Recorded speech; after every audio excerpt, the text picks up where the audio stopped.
तो ये है वो जमीन जहां पर हमें मॉडल टाउन बनाना है। तुम अभी डायमेंशंस ले लो और कल से कंस्ट्रक्शन का काम शुरू कर देना। पर सर ये जमीन तो सिंधियों की है, यहाँ पर झगड़े भी चल रहे हैं, हम कैसे काम शुरू कर सकते हैं यहाँ पर? तुम्हें जितना बोला है तुम बस वही करो। ये सिंधी लोग अभी तक कबीलाई झगड़ों में फंसे हुए हैं, इनको मैं देख लूंगा। बहरा टाउन भी तो बन गया ना।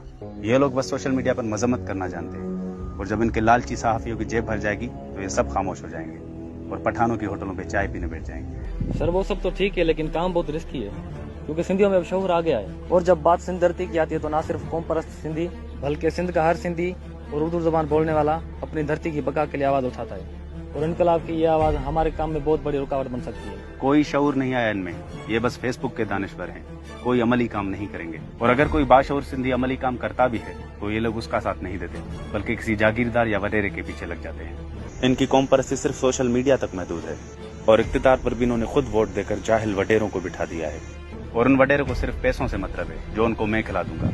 अपनी कौम और धरती के मुस्तकबिल की इनको कोई परवाह नहीं। तुम काम शुरू करो, बाकी सब मैं संभाल लूंगा। ठीक है सर, मैं शुरू कर दूंगा। ठीक।